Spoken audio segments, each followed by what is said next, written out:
welcome to Ghost in the Valley podcast. I'm your host, Al Cooley. Today we have Scott Sukel. Scott is the former ghost hunt manager at the Ohio State Reformatory. He's a paranormal investigator since 1993. Scott has been called on to consult on numerous investigations around the world. He has investigated for celebrities, and he has assisted the Catholic Church. I'll be right back with my conversation with Scott Sukel right after these brief messages. Hey, I'm your host, Wendy, and you just listened to another episode of the Juicy Pear Podcast. Thanks for listening to the show. I really appreciate it. And I would love it if you could subscribe, rate, and leave a review. Each week, I have new content, and I love talking with creatives. Tell your friends and family. And if you're feeling led, hey, you can buy me a coffee on ajuicypearpodcast.com. Well, today I have Scott Sukel on the show. Scott is a former ghost hunt manager at the Ohio State Reformatory, a paranormal investigator since 1993. Scott has been called in to consult on numerous investigations around the world. He has investigated for celebrities and has assisted the Catholic Church. Welcome, Scott. Thank you. How are you doing tonight? I'm doing good. I'm trying to survive this Ohio, whatever it's called, coming up through here. Oh yeah. We just got over the last storm, didn't we? Well, anyway, I'm welcoming you to the show. I have tons of questions, and hopefully we can get through all of these on the short time we have together here tonight. Before we get into everything I just said you have accomplished, what got you interested in the paranormal field? Well, when I was young, I always, saw stuff, picked stuff up, and I was probably about 10 or 11, maybe 12. And I was walking back from the woods. We have a big piece of property here. And I was walking back from the woods, and it was my grandparents' property. I was walking past the barn. I started noticing that there were a bunch of old cars from the 50s and 60s driving down the road. And around here, a lot of the towns have car shows. So I'm thinking, maybe there's a car show in Medina or something like that, which is a town around here.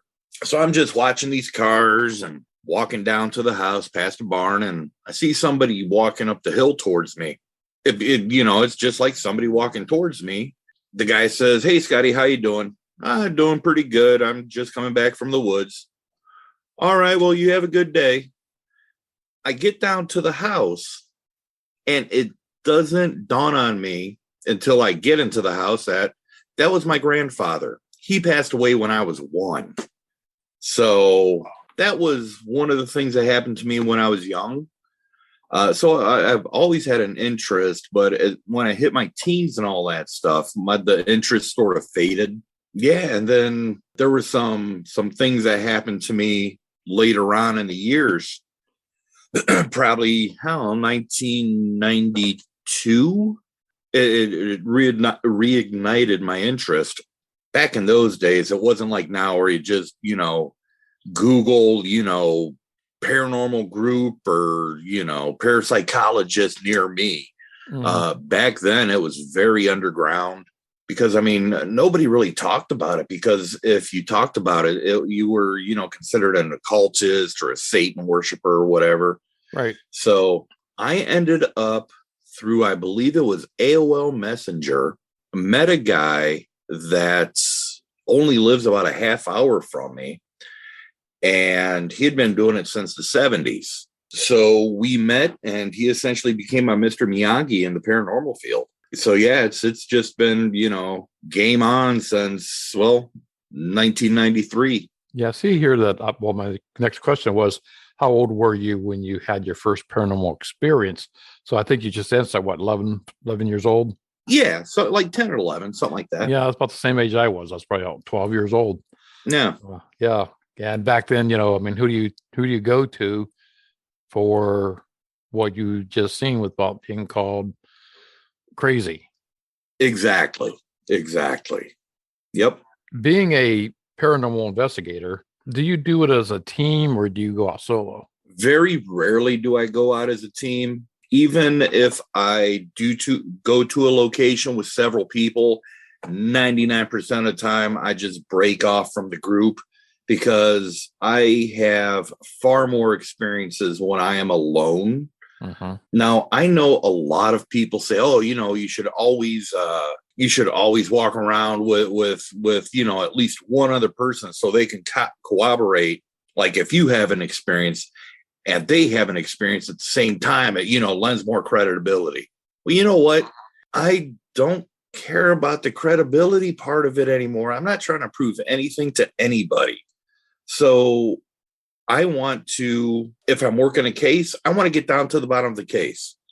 Doing it alone, investigating alone seems to work a hell of a lot better for me than walking around with, X amount of people. First of all, let me say to my listeners that you are from Medina, Ohio, and you're only, 25, 30 miles from me, I guess, maybe 50 from Trumbull County. And I was doing some background research on you, and I came across when you said you were in a building and there was a demon in the attic and 2 demons in the basement. Yep. Do you want to explain that? This was, this had to be 2006, maybe. I was called in by a group out of Iowa to come investigate this location to get my take on it. Essentially, what I think they wanted me to do was go in there and say, oh, yeah, what you guys think it is. Because they're talking about, a demon in the attic and 2 in the basement and all this stuff. And the leader of the group, he at that time was what I would consider almost like a, not to be disrespectful, but like a second class paranormal celebrity. He was well known in the field at that time. So I ended up driving out to this one was actually in Missouri. So I show up there. And I mean, it's a really cool old building. It was a brothel at one time. It was a, stagecoach stop, all of these buildings seem to have the same history. It was a brothel, it was stagecoach stop, whatever. So I get there and there are this like second-rate paranormal celebrity. There was his group. There were 9 of them. And there was me. So the guy, we're all standing out front. He laid out the ground rules. It was nobody goes upstairs in the attic. Nobody goes in the building alone. And if you go in the basement, you have to go with the entire group. It is that dangerous in here. All right, whatever. We all had to enter the building because we got there at about 3:00. We all entered the building at the same time because we had to open up the windows to let some of the, I don't know if it was the hot air out of the building or the hot air into the building. I don't know. It was the middle of Missouri in August. I don't know if you've ever been in Missouri in August. No, I haven't. Don't. So we're all walking through there and all that stuff and opening up windows, and they're talking about how dangerous it is in here and all that from all the demonic activity. We finally get all the windows open, and then we go outside again, and we're all just talking outside in front of the building. Man, I'd been driving like 13 hours before I got there, so I really had a pee. So I'm like, is there somewhere I can like take a piss? And they're like, well, you can go behind the building. All right, cool. So I go behind the building.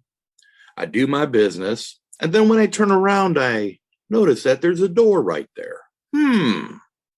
So me, being inquisitive such as I am, I had to go into the building alone. So I'm just walking around this building. It had a full basement, 3 stories, and an attic. The attic that nobody goes in. So I'm walking around the first floor. They don't know I'm in there. Nothing really going on the first floor. I go up to the second floor. I get a little, a little buzz of, yeah, there's something going on. Go up onto the third floor, and down at the end of the hall, yeah, there was something going on down there. But while I'm up on the third floor, I noticed this another doorway. It looked like it was probably like one of those 23 or 24-inch doors in like really old buildings. So I open it up and there's a staircase. The staircase must lead up to the attic that nobody's allowed in because that's where Satan lives or something. So, of course, I take my chubby bald ass up there. So when I go up there, there is just this little girl standing in the corner, just like when you're around a normal kid.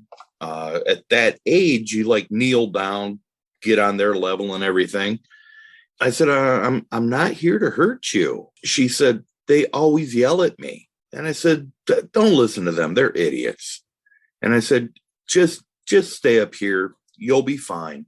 Then I noticed in the front of the attic, there's a doorway leading out to a balcony. Well, the balcony just so happens to be right above where the group was, standing outside. So I open the doors. I step out onto the balcony, which, thinking back now, I don't know if that was a smart move just because building was built in the 1850s and I wasn't really sure about the sturdiness of the balcony.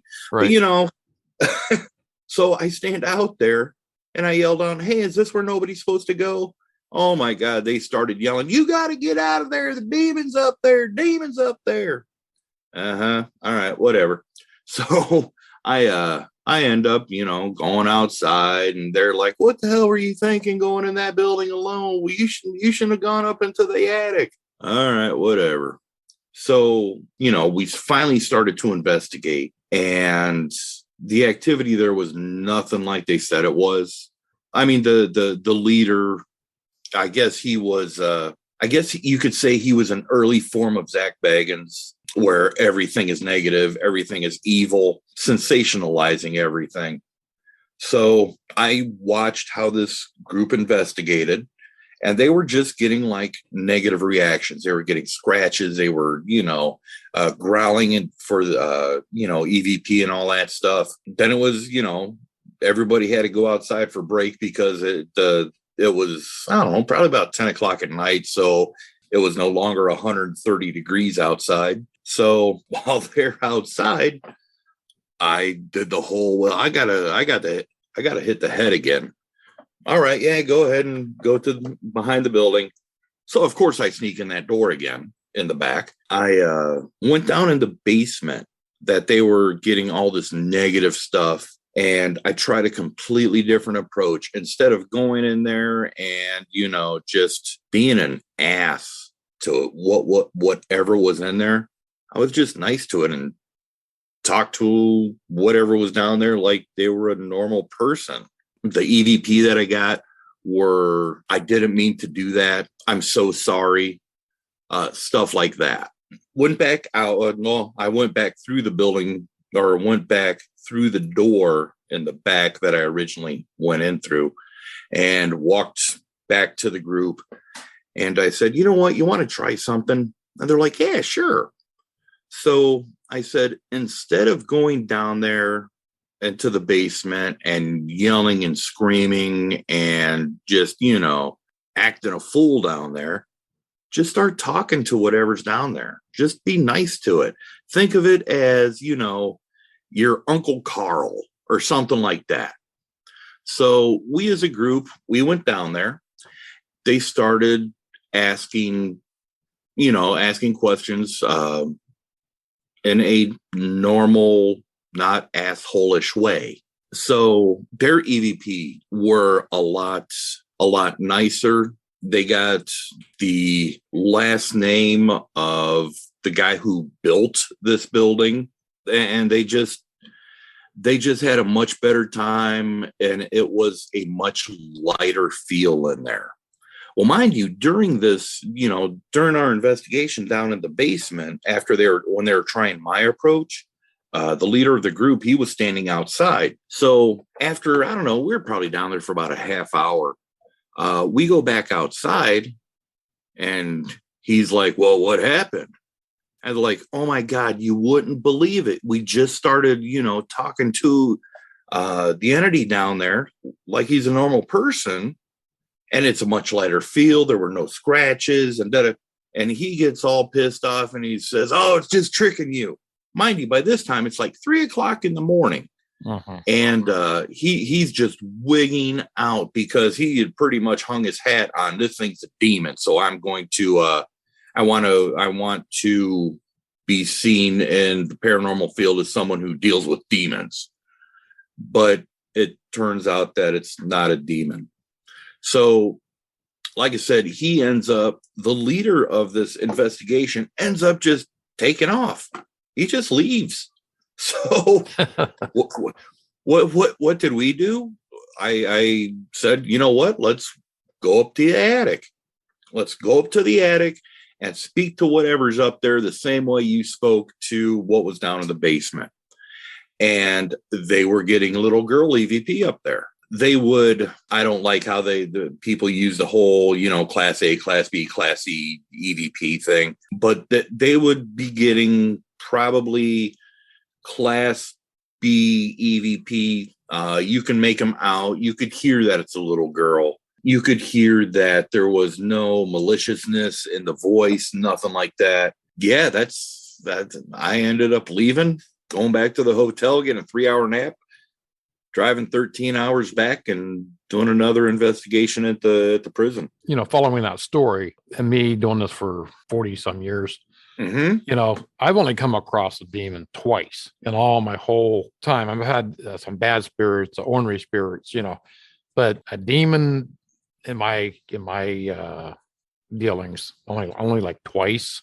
And the worst thing, like you had mentioned, is dealing with mediocre so-called paranormal investigators that actually kind of ruin an investigation, or 9 times out of 10, it's not paranormal, or somebody's going to get hurt. Exactly. Because you're calling out something you shouldn't be calling out if it's there. What I liked about looking at your resume, so to speak, you're labeled as a historian. I like that because it tells me you check the background and care about the history and the person that's dead. Oh yeah, because my thinking is there's an old saying in the historian clique of people that without the history, it's just a building.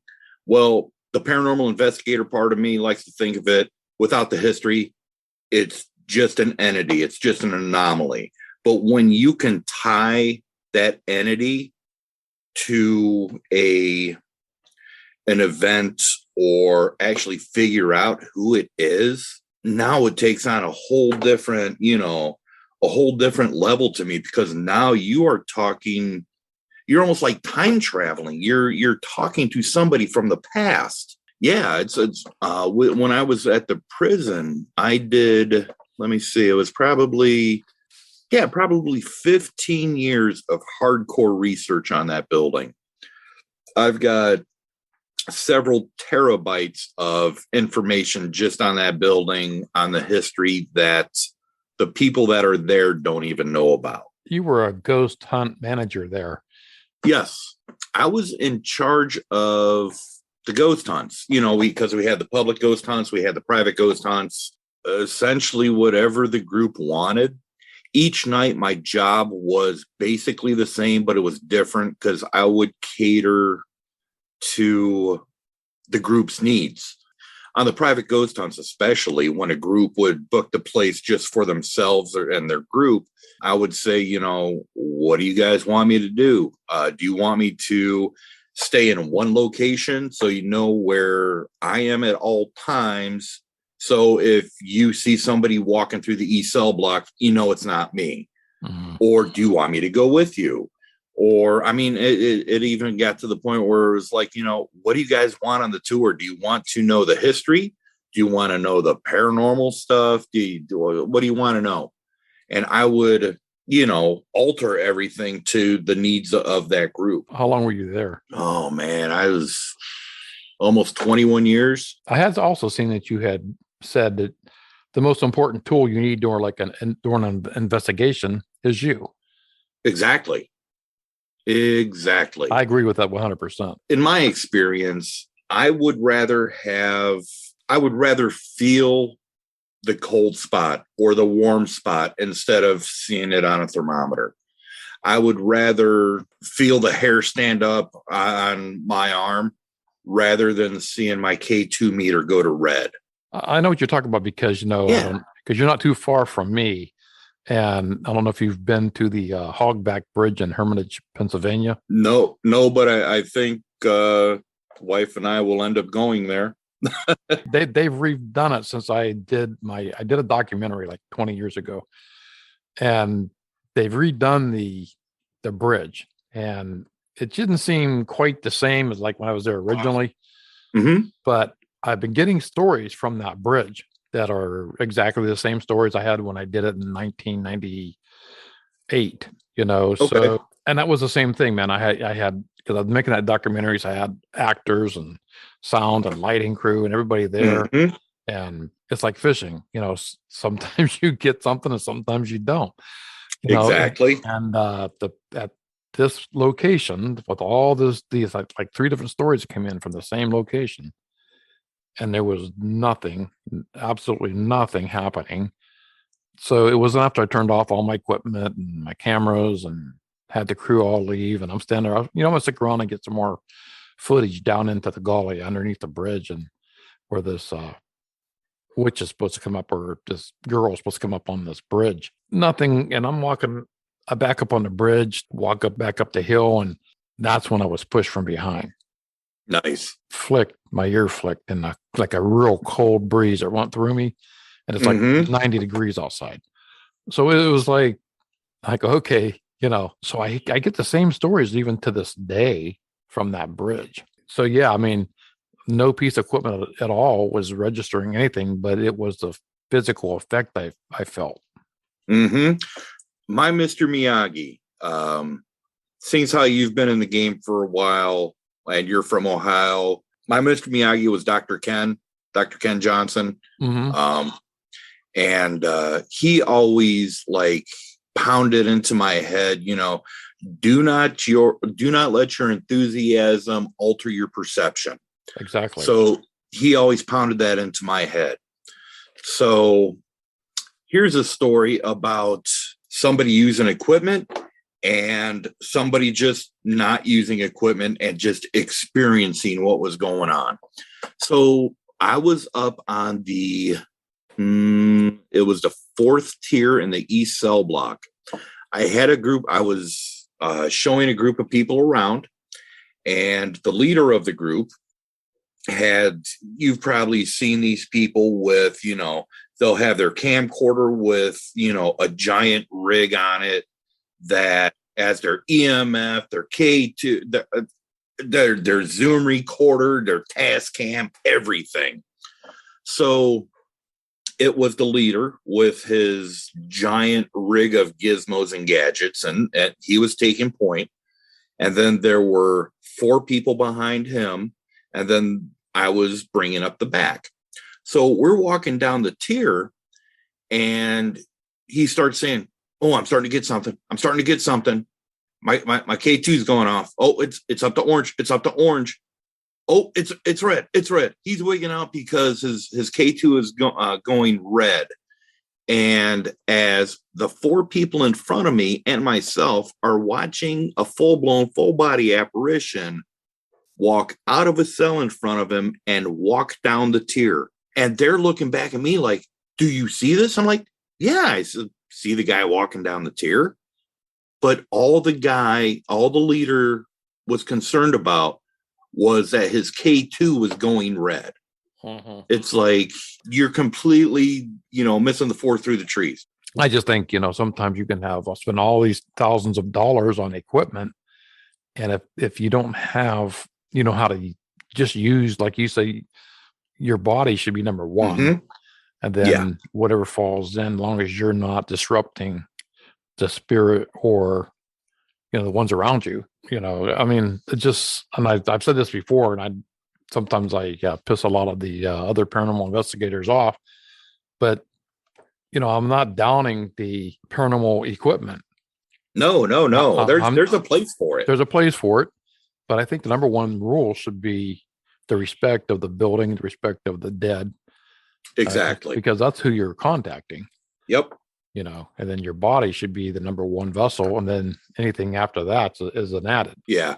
Now, one thing that I've noticed is, especially new investigators or new ghost hunters, they expect way too much. I mean, they see, everything that's sensationalized on certain TV shows and everything, and they think, within 5 minutes of walking into a building, they should have full-blown full body apparitions, slamming doors and having full conversations with them. But just like you said with the fishing analogy, I like to think of it as hunting.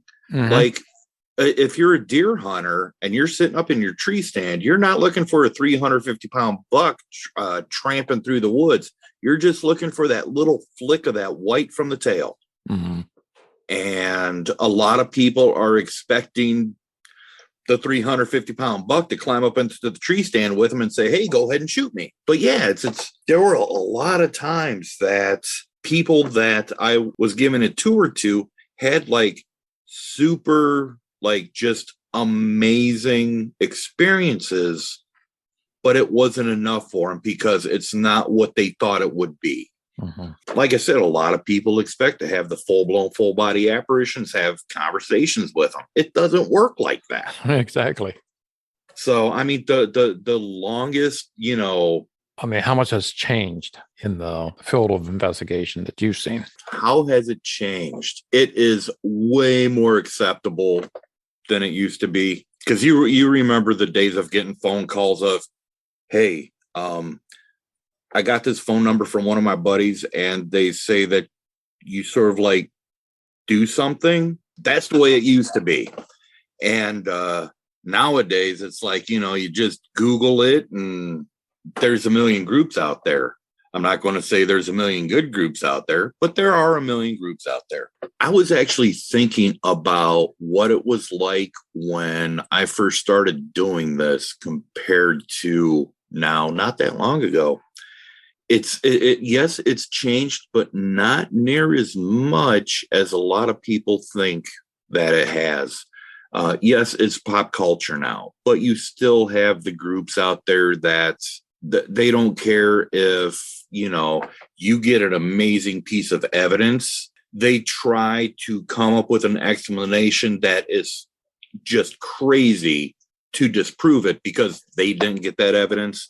Those groups have always been around over the past, I want to say the past short of a decade. I mean, the focus has really turned to the negative side of things. Mm-hmm. Just for the simple fact of, that's what a lot of the TV shows are showing. And the reason a lot of the TV shows are showing that stuff is because would you rather watch a show where they capture a 2-word EVP of, somebody's Aunt Nellie who died of a stroke?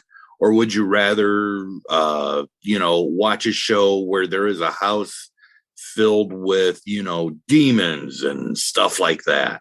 So, of course, to get viewers and everything, the TV shows are showing the more negative, the more sensationalized stuff. Yeah, they want to sell the tickets, Exactly. And add more to it than what's there.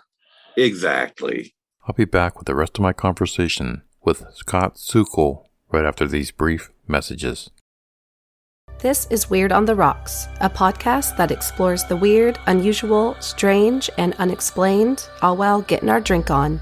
Join me every other Monday as I share a different cocktail and discuss true crime, paranormal stories, unexplained phenomena, conspiracy theories, and much more. Find Weird on the Rocks on social media, the website weirdontherocks.weebly.com, and listen on all of your favorite podcast apps. And don't forget to cheers and stay weird. How far out from Mansfield do you travel to do, I know you said, I see you went worldwide. I have been upstate New York. I've been to several places in New York, a lot in Pennsylvania, West Virginia. I've gone out to, furthest west I've gone is like southwestern Iowa. Also another place, if you know what, I wouldn't suggest going to southwestern Iowa during the summertime. There's a location out there that I hit and it was just killer. Yeah, I'll travel wherever. I'm not proud. So have you ever been threatened or hurt during an investigation? I know that I've been scratched up. I have verbally been threatened. Now, see, out of my years, I will not say that I have run into your stereotypical demon. What I have run into stuff that people would consider demons, but I have never run into one. How I look at those entities that people consider demons those are just entities or energies that we don't understand. And we just have a bad tendency. If there is something that we don't understand, we try it. It must be bad if we don't understand it. Right. Or if you walk into an area and you start feeling like, off kilter, or you get nauseated, or you hear growling or whatever, people automatically think, demon, demon, demon. No. I just think of it as, what the hell is this thing?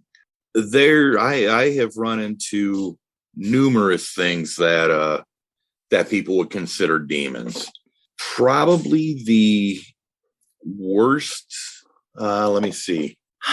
I did suffer some pretty negative effects when I was at the prison, just because I was there so much and for so long that I had just absorbed so much of that energy that I wasn't myself. I wasn't, a lot of times I wasn't thinking like myself.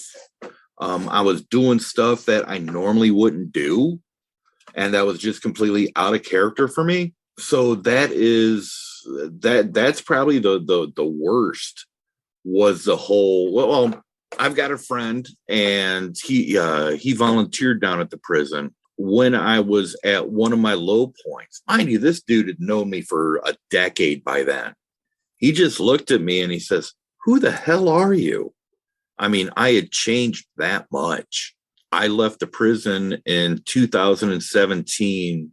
Honestly, it took me until probably late summer of last year to feel like myself again. It took that long for all that energy to dissipate out of me, and it was, I feel better now than I ever have. It can be dangerous. If you come close to that, and I've only twice in my career, my lifetime, that's only happened twice to me. And I get that close. I don't deal with that. There's experts that can do that. That's not me. I'm not a demonologist. Yeah. I see here also that you have worked with celebrities. Yes. Well-known celebrities, or you could say that, yeah. And you can't name any of them, right? No. There was probably the first one that I worked with. His manager contacted me because this celebrity owned a restaurant, and they were having stuff happen at the restaurant, and this guy wanted to know what was going on because he had like a lot of turnover in staff because this stuff was happening. So, all right, fine. So I went there, and when I got to the location, there the celebrity was sitting, and I'm like, oh, wow, I've been listening to you since I was a kid. So, that was cool. That first one. Was that here in Ohio, or is that outside? That was in Ohio, yeah. Okay. Yep. Being from Ohio, I mean, there was a Paranormal Expo in Marietta, Ohio this past weekend. Yes. I was going to attend, and due to illness and family, I couldn't make it. But how was that expo? Explain a little bit about what went on there. So it's right on the Ohio River, right across from West Virginia. It's a beautiful little town with a historic hotel, the Lafayette. Yep. And yeah, tell us a little about that one. Well, the expo was at the Lafayette, and the ladies from Hidden Marietta, they put it on, and they knocked it out of the park. They had some really good speakers, including myself. Mm-hmm. They had your normal like paranormal convention type stuff, different vendors and all that, and they had a lot of people there. I'm looking forward to attending it next year as well. It was one of those that you've been to conventions before. Oh yeah. Mm-hmm. So it's like, I hate to say it, but most of the time when you've got a booth, usually by like mid-Saturday, you're just done with it. You want to go home and you don't want to talk to anybody else. Right. But this one, it went from 11 a.m. until 4 p.m. So it's 5 hours long, and it was just constant people, and you didn't even get near that wall of just wanting to, shank people. So it was a good event. And next year I highly, suggest that people go to it, because it was good. Yeah, I got a hold of a lot of the guests that were there and the speakers to come on my show, and luckily, a lot of them, including yourself, have agreed. So that was cool, And I really wish I would have made it, because I've seen the pictures online, and it looked like there was quite a nice turnout. Oh yeah, a real nice turnout. Are you fascinated with other things outside of spirits and ghosts, that, like, say, UFOs, Bigfoot, cryptids, anything like that? Not really. I have seen things in the sky that I couldn't explain. A lot of my family actually works for the Federal Aviation Administration. Uh-huh. So they have they let me know that, yeah, there's stuff that shows up on the radar scopes that's not from here. Since my podcast is on the paranormal, I do everything from the Fae to ghosts to UFOs to Loch Ness to Bigfoot. I mean, it's a big field, so, and if I spend too much time on UFOs, I hear from my paranormal groups, from the investigators. No, come on, let's go back to the ghosts. And I do that. And my UFO people, did you hear about the last sighting? So I try to keep everybody happy. But oh yeah. Well, you want to hear a Bigfoot story? Mm-hmm. So me and my Mr. Miyagi, we were called in to do a case, actually not that far from you. Well, probably north of you. It's like in the Hiram area. Oh yeah. It's right north of me, maybe 10 miles. We were called in because these people, they just felt that there was something. The way they said was, something is off here. All right, cool. We go to the house. Nothing. We didn't pick up anything in that house. And they said, well, all these trails that lead from our house, because they had 1, 2, 3, 4 trails that were like spokes from their house. They said these all used to be roads. Okay, cool. We started walking the trails, and we're walking this one trail, and it seems like it was like an old railroad bed, because it was like a drop off, and then it was like swamp for as far as you can see. And then on the other side of the swamp, probably, I'd say about 300 feet, there was like a cliff, probably about probably 75-foot cliff. So mind you, this is all in the middle of the night. And, while we were out on a different trail, we were getting some pretty good EVP out there. So I had my recorder running. Ken had his recorder going. And all of a sudden, you hear like a splash in the water in the swamp area. All right, cool. Probably a beaver. And then the next one was a little bit closer. And then the next one, you could actually hear something being thrown through the treetops and then landing in the water. Mm-hmm. After, I've got this all recorded, and then the next one, I'm like, dude, I don't think that's a beaver. And Ken's like, nope, that's not a beaver, because the last one landed probably, I'd say probably 12 to 15 foot away from us, because it splashed us. Just like the other ones, you could hear, the only thing we could think of was a rock. And it had to be a rock that was probably 10 inches being thrown through the treetops towards us. Ken's like, well, we're here looking for ghosts and I think we found Bigfoot. And that just completely made sense. So we go back to the house and we tell the people what we experienced. And she's like, oh yeah, we find twisted off trees back on that trail all the time. Okay, yeah, it was Bigfoot. I just got a story from Bigfoot just a couple of days ago from, and you don't hear too much about that in Ohio. Yeah, it was really popular out in Minnesota and Oklahoma and Nebraska, but here not so much. But I got one from down in that area by Sugar Creek. Yeah, and they gave me the location. I'm gonna try to find that.